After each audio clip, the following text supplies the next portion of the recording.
Ya estamos grabando. Bueno, listo. Bueno, esa entonces es una clasificación de riesgo. Después hay otra clasificación de riesgo que hace referencia a la fuente de energía o al lugar donde se produce el fenómeno. Si, por ejemplo, el fenómeno se produce en la parte sólida de la Tierra, se habla de riesgo geológico. Si se produce en la parte, en la atmósfera o en la hidrósfera, se habla de riesgos climáticos, ¿sí? Por ejemplo. Entonces, qué sé yo, un terremoto sería un riesgo geológico, un huracán o un tornado sería un riesgo climático. Así, a grandes rasgos. Las inundaciones se nos complica, ¿no? ¿Qué sería la inundación? ¿Sería un riesgo geológico o un riesgo climático? Opinen. Escucha.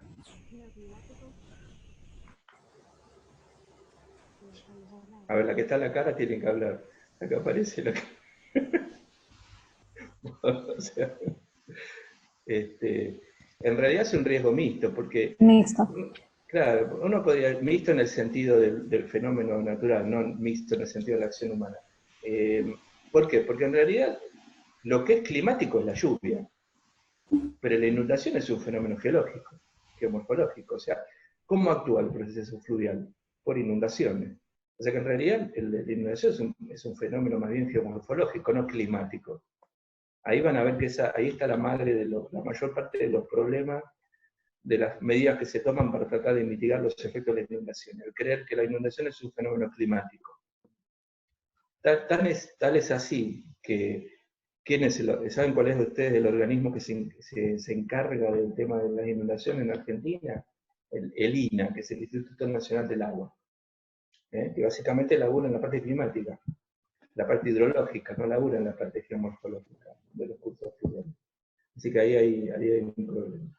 Y después hay otra clasificación de riesgos, que es la que yo le puse también ahí, que es la de si la fuente de energía es interna, si es externa o si es extraterrestre. Fer, una pregunta. Sí. Estos tres riesgos, natural, inducido y mixto, formaban parte de un Es grupo. una clasificación en función de la participación o no del hombre. Y ahora la que estamos viendo son dos clasificaciones diferentes, o formas de ver los riesgos diferentes, según la fuente de energía o según el lugar donde se produce el fenómeno. Si es en la parte sólida, si es en la parte líquida o gaseosa de la Tierra. Y parecida a esa, pero no es exactamente igual, es la que considera si los fenómenos son endógenos, exógenos o extraterrestres. ¿Se acuerdan cómo era la clasificación de los procesos geomorfológicos? Endógeno, exógeno y extraterrestre. Bueno, ahí también estaría otra clasificación. Son clasificaciones, no es más que eso. Las clasificaciones son como... ¿Vieron la cosita, esa cuadrícula que se utiliza para hacer ravioles? ¿La vieron alguna vez? ¿Algún pariente de ustedes hace ravioles? ¿Casero? ¿Sí? ¿No? No. Débora, ¿tu papá no hace Sí, ravioles? yo hago ravioles. Ah, bueno, hace ravioles, bueno. Sí. Nos hace una cuadrícula y la pones arriba de la masa con... Sí. Bueno, eso es como un cuadradito con rayitas así de madera, eso se pone arriba de la masa y se forman los ravioles, después se cortan con una ruedita. Bueno, aparte de los ravioles, cualquier clasificación es como agarrar esa cosa, esa raviolera y ponerla arriba de la naturaleza. Es un corte. Es un corte arbitrario. ¿Sí? Siempre las clasificaciones son cortes arbitrarios. Después son cosas que usamos los humanos para entender las cosas. Además, en la naturaleza los cortes no son tan claros. ¿Está bien? Tengamos claro que las clasificaciones son siempre eso, digamos. Son cosas que nosotros necesitamos para poder entender un fenómeno.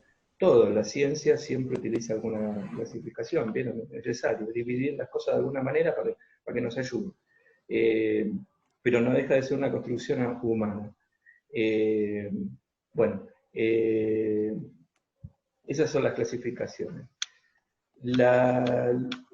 Los impactos de los fenómenos peligrosos son múltiples, digamos, ¿no? Desde la degradación de los recursos naturales,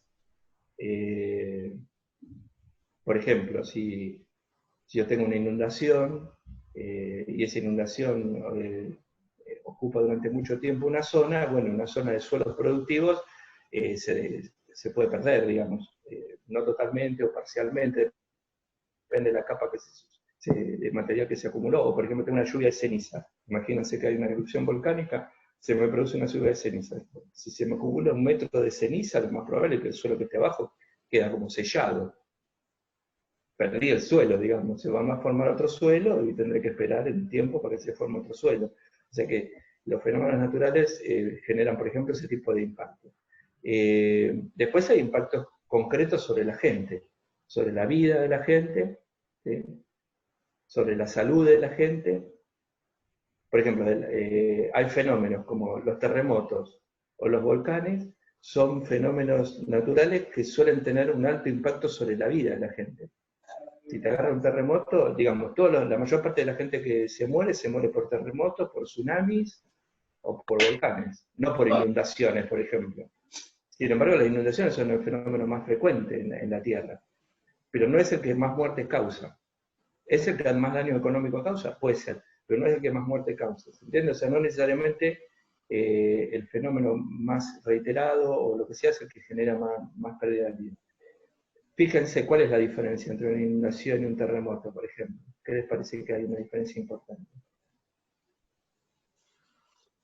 Que el terremoto es repentino, ¿sí? Ocurre de golpe, generalmente sin aviso. ¡Pum! Cuando un fenómeno ocurre sin aviso, y de golpe y rápido, ahí es donde se producen más pérdida de vida. Porque yo no puedo predecirlo, ese fenómeno. Lo puedo predecir espacialmente, puedo decir, esta zona es una zona proclive a sufrir terremotos, o sea, una predicción espacial. Pero no puede ser una predicción temporal. No sé cuándo va a pasar el terremoto, no tengo ni idea. Entonces hace que yo nunca esté totalmente preparado para lidiar con un terremoto. ¿Se entiende? Por ejemplo, si se inunda el río Paraná, imagínense que se inunda porque hay muchas lluvias en Brasil. Bueno, el agua desde Misiones hasta la provincia de Buenos Aires, hasta el Delta, tarda un mes más o menos en llegar. Así que yo tengo un mes de aviso. ¿Sí? Si yo vivo en el Delta de Entre Ríos, yo saqué la vaca, me mudé, me fui. Entonces, las pérdidas que voy a tener son mínimas.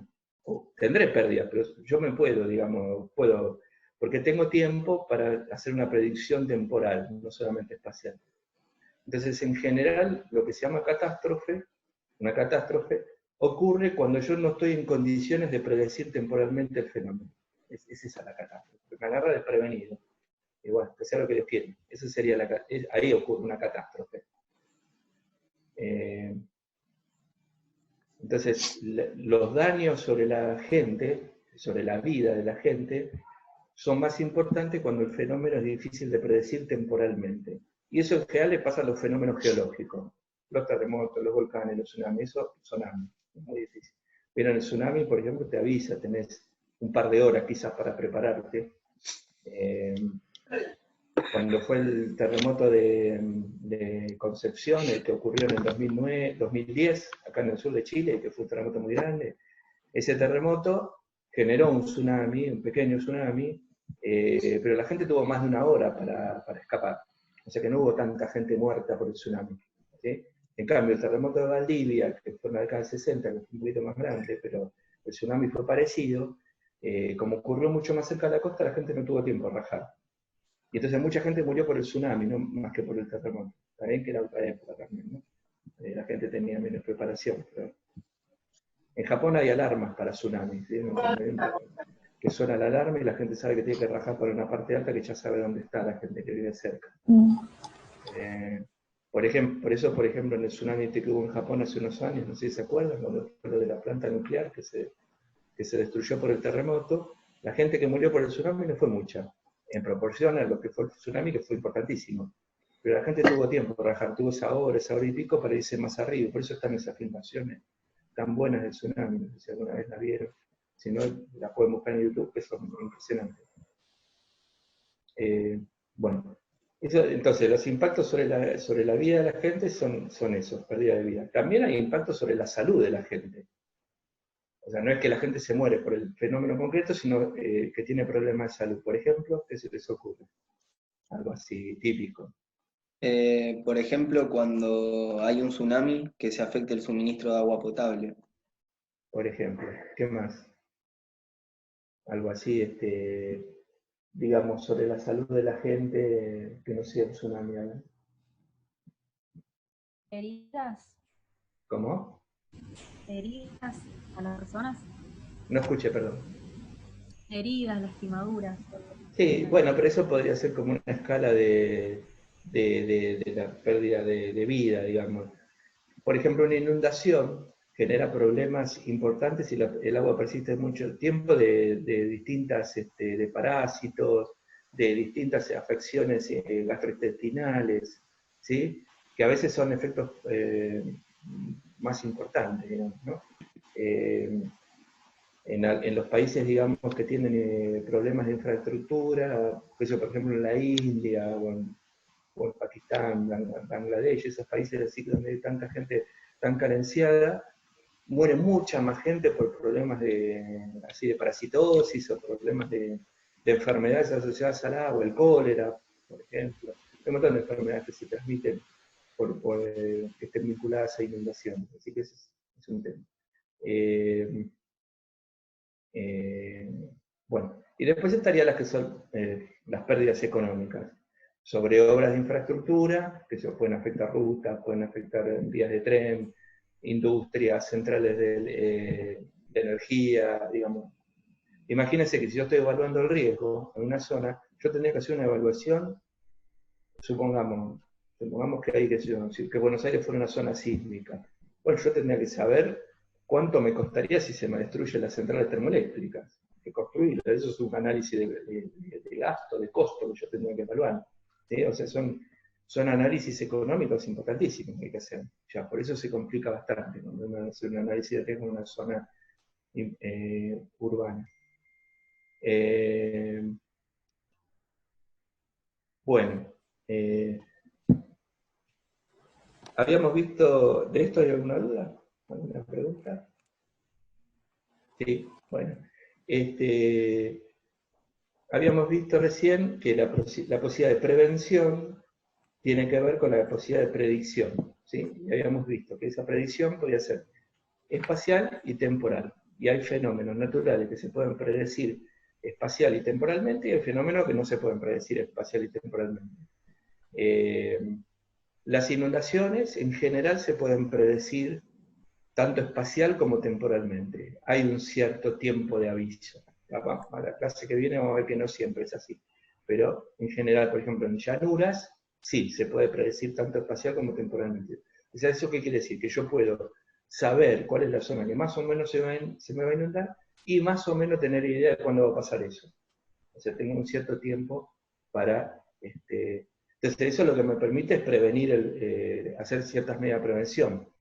Obviamente, lo que es vulnerabilidad no lo voy a resolver, pero puedo sacar la gente en las zonas más peligrosas, la saco, la puedo sacar, ahí estoy haciendo una medida no estructural, o sea, puedo tomarla de emergencia, lo que es defensa civil son medidas no estructurales, pero lo que es defensa, bueno, saco a la gente, la evacúo y la llevo a zonas, que sé yo, la llevo a clubes deportivos donde ya tengo preparado las camas y tengo preparado todo para que estén 2 o 3 días ahí y tengan la comida, ¿se entiende? Eso es una medida de prevención, que en una inundación yo la puedo hacer mayormente. O sea, esa es otra medida no estructural, lo que es defensa civil, que es importantísimo.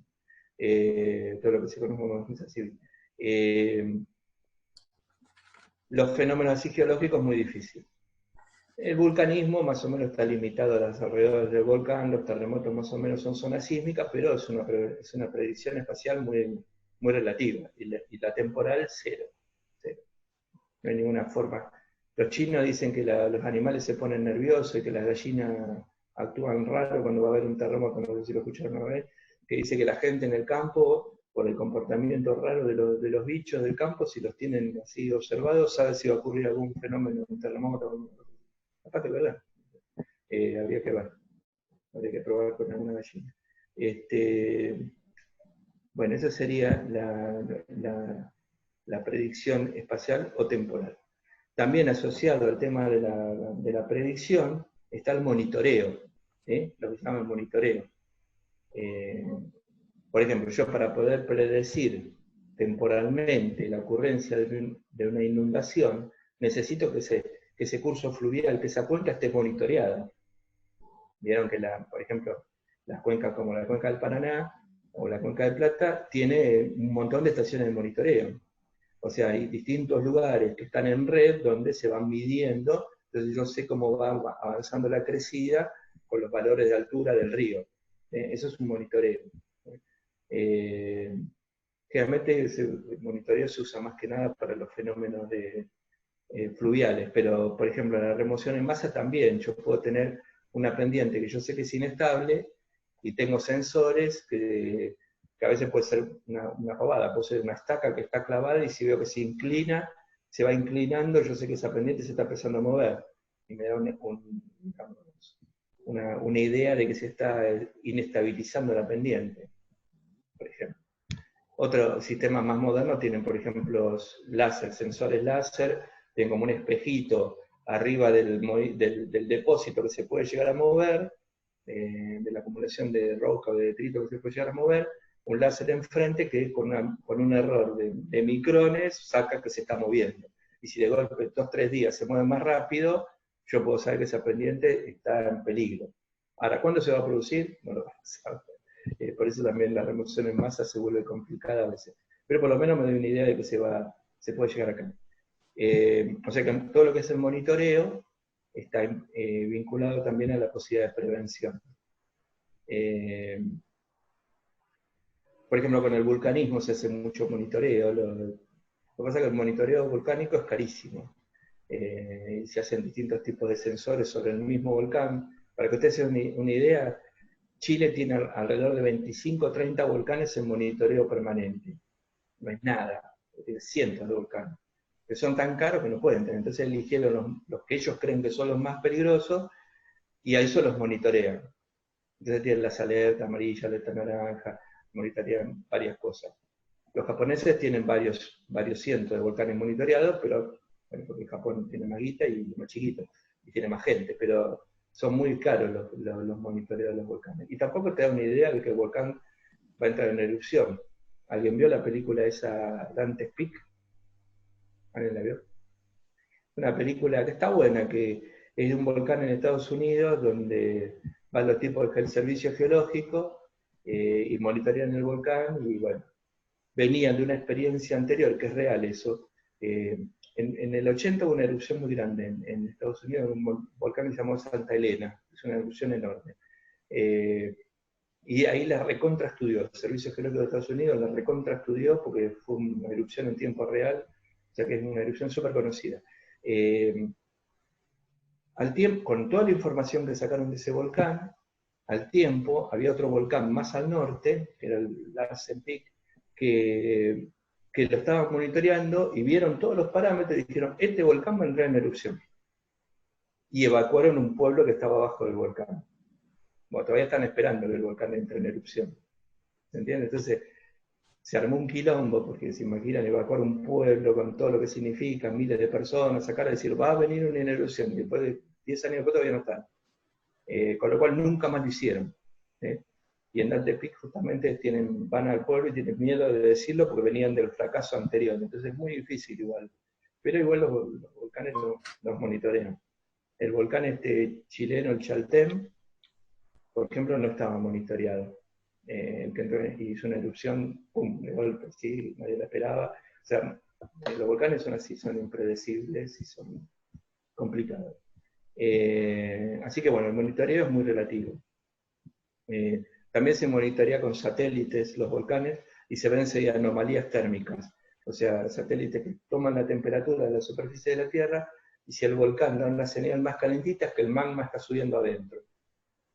¿Entiendes? O sea, tienen satélites arriba de la zona del volcán, satélites estacionarios que van tomando todo el tiempo la temperatura de la superficie de los volcanes. Y se ve que hay una anomalía térmica, pero también, de vuelta, ahí se sabe que la lava está subiendo. Listo. Si hay erupción o no, no lo sabemos. Cuándo va a ser la erupción no lo sabemos. Pero bueno, es más barato, si tenemos un satélite arriba, es más barato. Bueno, en principio era esta la clase. Y son más o menos las preguntas. A ver si aprovechemos que tenemos un ratito más. Si tienen alguna pregunta, alguna duda de esto.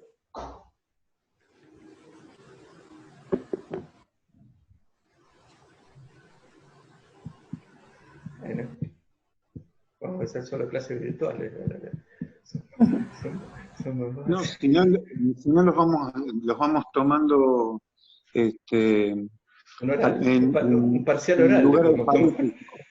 alfabéticamente, vamos diciendo, bueno, a ver, ¿quién es la primera? para que vaya haciendo alguna preguntita. No, está bueno hacer preguntas porque, bueno, genera lo que decía un poco esta interacción, ¿no? Está bueno. Quiero consultar algo. Sí. Respecto a la definición de riesgo, que lo Sí. define como es la mayor o menor probabilidad de que produzca un daño. Y en Esa es una una de... Sí. Sí, es una de las definiciones de riesgo, sí. ¿Qué más? Después hay un cálculo de riesgo que dice riesgo es igual a P por D. Que La P, peligrosidad por la vulnerabilidad.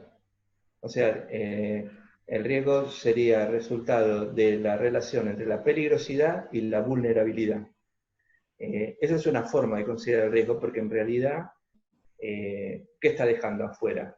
La exposición y la localización. O sea que en realidad es una forma parcial de ver el riesgo, porque apunta solamente al tema de la vulnerabilidad.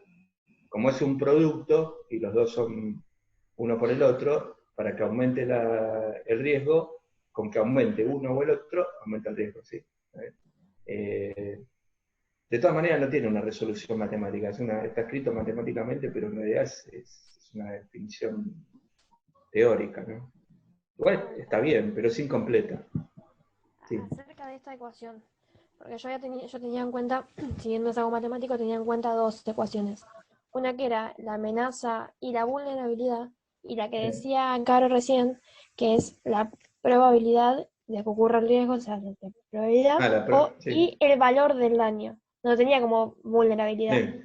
Sí, no, yo dije la primera, yo dije la de amenaza por vulnerabilidad. Claro, y yo estaba diciendo la segunda, entonces Sí, porque la P la tomé como peligrosidad, sí. La otra es la probabilidad de que ocurra el fenómeno por la estimación del costo. Está bien, ese es un análisis de riesgo más típico. Riesgo de cualquier cosa, cualquier análisis que si yo voy a hacer una empresa y tengo que ver si esa empresa vale la pena hacerlo o no hacerlo, voy a poner una fábrica en un lugar, hago un análisis de riesgo. Vieron que las empresas hacen análisis de riesgo. Bueno, esa sería la parte matemática, esa sí tiene una resolución matemática, es evaluar cualquier tipo de riesgo. Se aplica también a un fenómeno natural. ¿Sí? Fíjense que ahí no hay ningún fenómeno geológico implicado mayormente, porque sí, saco la probabilidad de la recurrencia, del tiempo de recurrencia del fenómeno, pero es relativo, ¿no? Sí. Esa sería como una ecuación general del riesgo.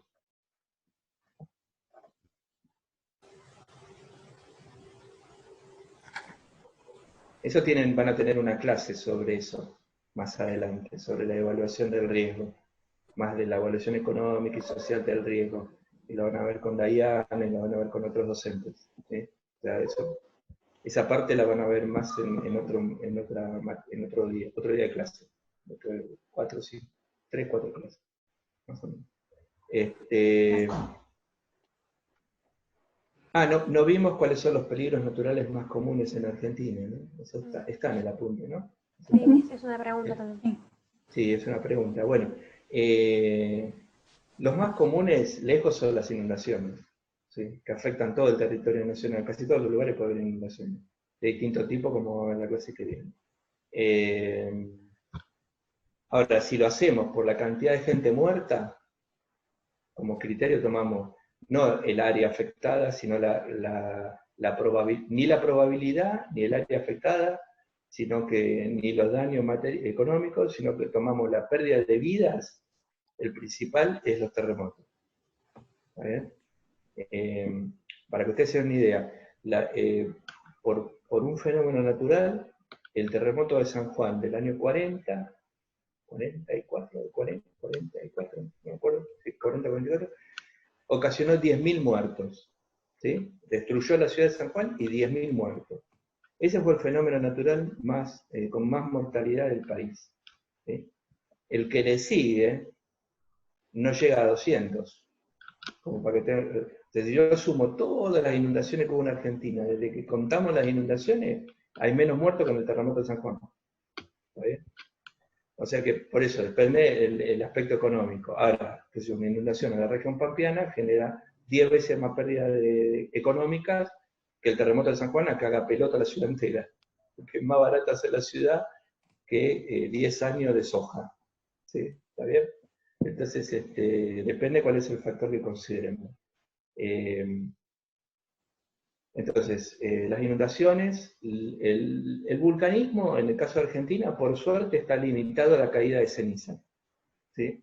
No tenemos ninguna población ubicada cerca de un volcán, como tienen los chilenos, por ejemplo. O sea que no hay un efecto concreto sobre la gente, sí económico, porque la lluvia de cenizas es importante, te puede hacer que 2 o 3 años tengas problemas serios, te mata las ovejas se mueren, por ejemplo, por las erupciones volcánicas, digo, las ovejas porque es más protagónico.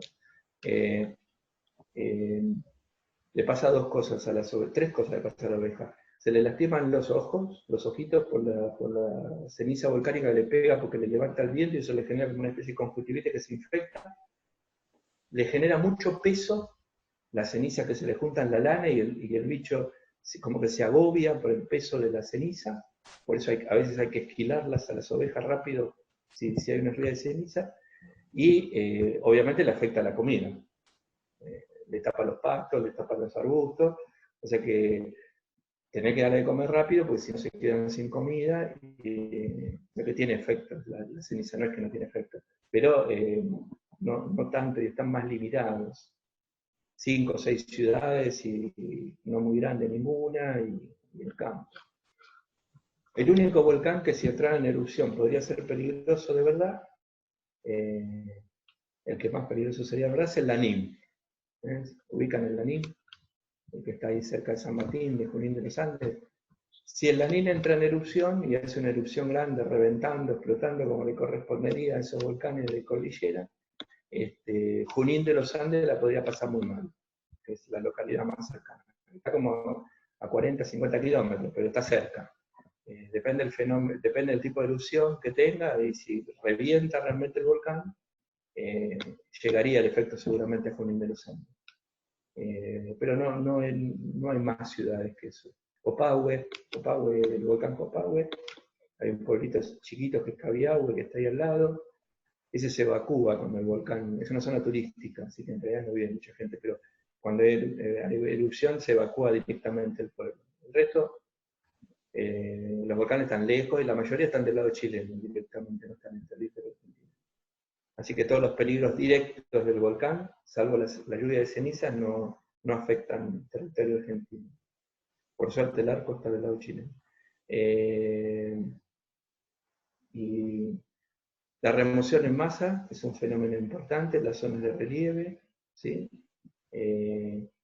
Casi todas las localidades que tienen zonas así, pero no hay que pensar solamente en zonas de montaña. Por ejemplo, Comodoro Rivadavia tiene fenómenos de remoción en masa. ¿Alguien conoce Comodoro? No pierden, porque no es muy lindo. Pero Comodoro está justo al lado del agua, del mar, y tiene como una escarpa muy alta al costado, una barda muy alta. Entonces esa barda es súper inestable, siempre se está cayendo y se corta la ruta, y aparte la ciudad está al lado de la barda, o sea que hay fenómenos de remoción en masa todo el tiempo en Comodoro. En el 2017 hubo una inundación muy grande en Comodoro, pero los fenómenos de remoción en masa también son un peligro importante. La vez pasada hubo en Diamante, acá en Entre Ríos, en la costa del Paraná, que tiene una barranca alta, tiene fenómenos también de remoción en masa. Así que no solamente tiene que ser Mendoza o San Juan, ¿no? Neuquén también, con las bardas. Neuquén, las bardas. Sí, las bardas son jodidas siempre porque son materiales bastante. La barda se le llama la escarpa, ¿no? La escarpa de erosión de las terrazas se le llama barda, y generalmente lo que aflora ahí son siempre materiales bastante inconsolidados. Arenica, pero arena suelta, ¿no? O sea, son materiales muy inestables. Todo el Alto Valle, Villa Regina, Roca, todos esos pueblos tienen problemas de inestabilidad. Bueno, tsunamis no tenemos, por suerte. ¿Por qué no tenemos tsunami? Hay un solo lugar que podría haber tsunami, que Ferrero conoce bien. ¿Por qué no tenemos tsunami nosotros en la costa atlántica?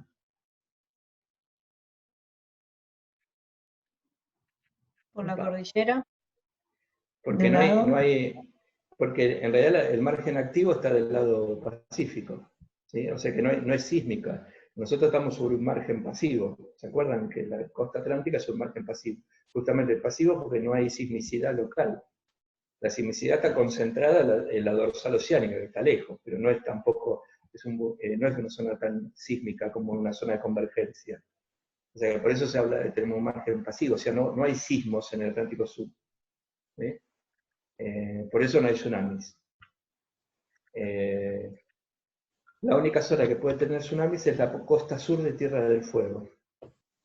Porque, ¿se acuerdan que estaba la placa de Scotia? Que estaba el arco de Scotia, que era una cosa con una vueltita que iba hacia la Sheet, la Sandwich, y después terminaba en la península antártica. Esa sí es una zona de sismicidad activa, es un arco islámico, ¿no? No es un arco continental oceánico, pero igual es un arco. Ahí sí se produce, y hay evidencias en la zona de Ushuaia de depósitos marinos muy altos que algunos se atribuyen a la ocurrencia de un tsunami. De tsunamis. Tal vez han escuchado una noticia hace poquito de un geólogo que vive en Ushuaia y que le gusta contar historias también, no sé, hay que reconocerlo. Bueno, dio un poco así, no era una noticia realmente, sino un comentario de la posibilidad de que hubiera un tsunami en Costa de Tierra del Fuego, a lo cual, digamos, es altamente improbable, pero bueno, siempre está esa situación, ¿no? O sea, la costa sur de la isla, vieron que la costa sur es más o menos este-oeste, sería lo único que podría llegar potencialmente a sufrir ese tipo de eventos. Hay registrado un sismo grande en Ushuaia, pero cuando era un pueblo que no existía casi, cuando creo que estaba el presidio nomás, un sismo bastante grande. O sea que puede haber sismos importantes en esa zona. De como casi 8, ¿no? Casi un sismo grande. ¿8? Sí, así, bruto. Pero no uno había cada pueblo aparte tanto. ni nada. No, nada, es un registro. Sí. Por eso aumenta la peligrosidad un poquito para esa zona de sísmica. Claro. Y bueno, eso. Ahí sí que no. Bueno, estamos con 6 minutos para cerrar. Bueno, los que no mandaron el cuestionario, mándenlo mañana, pasado. Y tengan, supongo que ya lo habrán leído, pero bueno, tengan bien leído lo de inundaciones.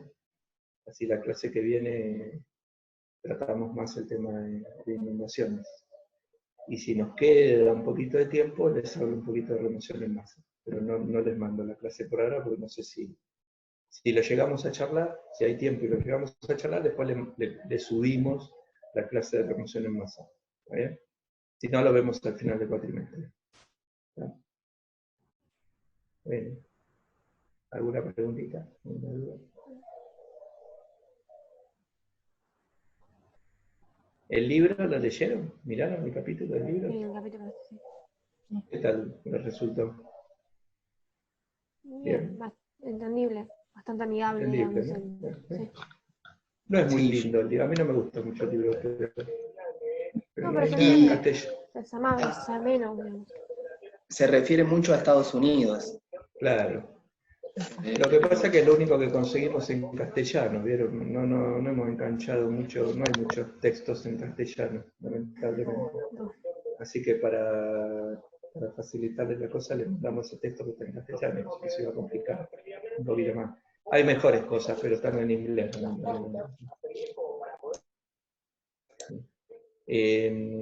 Después le vamos a subir un material, pero eso para que lo tengan nomás, que se llama Los riesgos geológicos en Argentina, que es como, lo pueden bajar directamente, que es de la Asociación Argentina de Geología Aplicada a la Ingeniería, ASAGAI, Asociación Argentina de Geología Aplicada a la ingeniería, que tienen como un PDF, que son un montón de ejemplos de riesgos geológicos en Argentina. Está bueno para tener una idea. Es un PDF que se baja, es livianito. Si eso sí les interesa tenerlo, no porque lo vayamos a usar nosotros. ¿No? Bueno, vamos. ¿Vamos, Ferrero? Muy bien. Sí, señor. Nos despedimos entonces Bueno, hasta, que se hasta el martes que viene. que estén tranquilos, cuídense. Cualquier duda, pregunta, ustedes en mails. Creo que están todos, ¿no? Llegaron a... Están todos. Estaba repasando y me parece que están todos. Sí. Sí, 20 millones 31. ¿Quién es? No tengo el nombre. De 20 millones 31. En el micrófono en rojo. Ahí está escribiendo, ahí está escribiendo. Ah, bueno. Hablar también.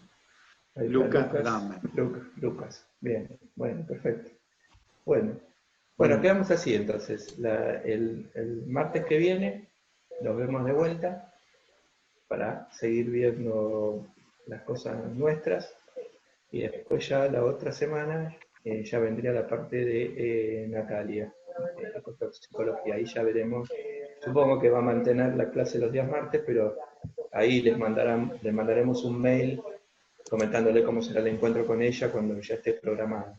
Pero el de la semana que viene seguro en este mismo horario como tuvimos hoy. ¿Está bien? Bien. Buenísimo. Ya, suerte. Gracias, Fer. Claro, gracias. Nos vemos, No, chao. nos Hasta vemos. luego. Hasta luego a todos. Chao, Ferrero. Don Pereira, nos vemos. Nos vemos, Marcelo. Chao. Chau.